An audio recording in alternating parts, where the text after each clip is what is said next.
You missed House Speaker Paul Ryan said he's working on changes to his border-adjusted tax plan, a friction point in the GOP tax reform efforts.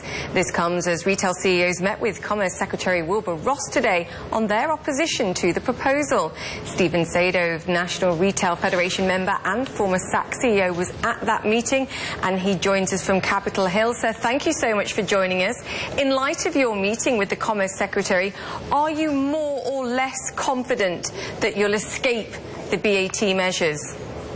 Well, I certainly would never want to be overconfident, and we're putting an enormous amount of resources against making sure that our message is delivered both to the Hill as well as to the administration that the border adjustment tax would be a disaster for retail. We call it an existential threat, and we want to make sure that everybody understands the real impact that that would have on our industry. So I would never say that it's dead.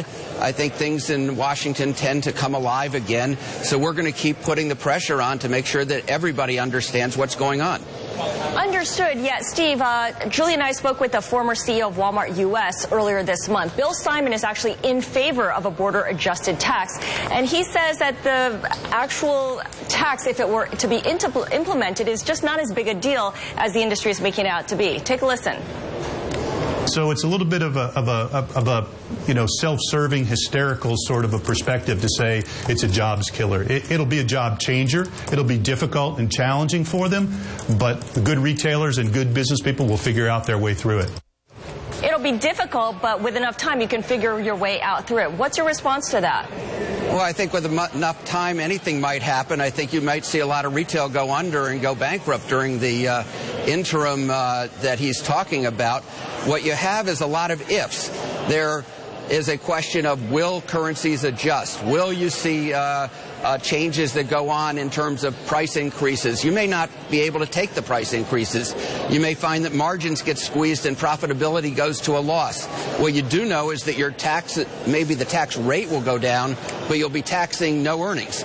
So I think Simon is being a little bit naive in his comments and being a little Pollyanna in that, assuming that people will work it out. I think that it's going to be a major, major issue for a large number of retailers, and I think that while the industry is very supportive of tax reform and is willing to go and do a lot of things in terms of deductions, I don't think the border tax is the right answer and puts much too much risk on an individual industry. So, Stephen, how much specifically would you estimate that such a tax would hit your industry? Well, look, Best Buy said it was going to take their business from making $1 billion to losing $2 billion. We were with Chip Berg from Levi Strauss today, who indicated that it would take his tax rate up to almost 80%, I think he said.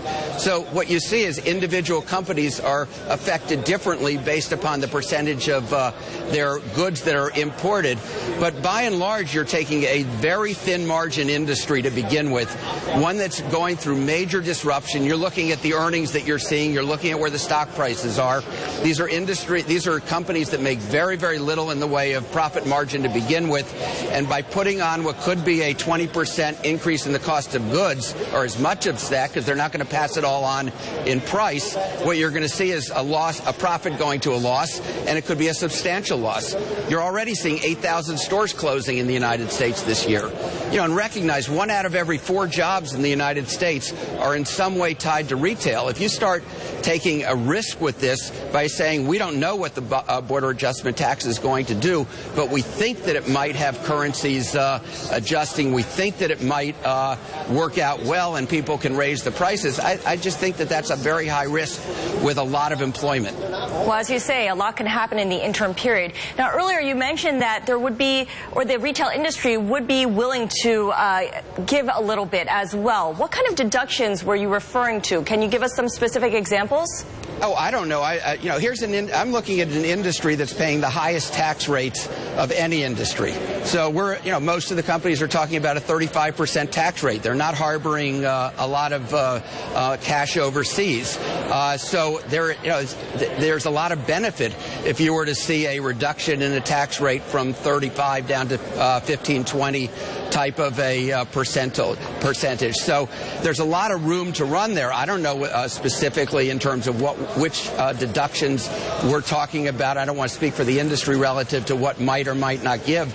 I think that anything, I thought Brian Cornell from Target described it very well yesterday in his comments to the Ways and Means Committee, which is, he said, from a Target perspective, anything can be on the table, and I think that's probably a fair way of stating it, except not for the border adjustment tax. Stephen, it seems that Treasury Secretary Mnuchin, from his comments today, has some kind of reservations about this. President Trump also, it seemingly, has some concerns about this. Who do you think ultimately you have to convince here? Who do you see as the enemy? Well, I don't think anyone's the enemy. We're all in this together, and we're trying to grow the economy. We're trying to grow jobs. I think, and we want to come up with solutions that make sense for everybody. So the issue here is obviously the border adjustment tax was one means that was identified to generate about $1 trillion in terms of closing a budget gap that's going to be generated by the personal and the corporate tax deductions, the tax rate changes. So we've got to look at what are other ways of bridging the gap. There's no enemy here. I think that there are individuals, Speaker Ryan is a very big proponent of this as a way of generating revenue. We're looking and saying maybe there are some other ways of generating revenue that ought to be looked at. Sir, thank you so much for your insight on this. Stephen Sadove, the former Saks CEO.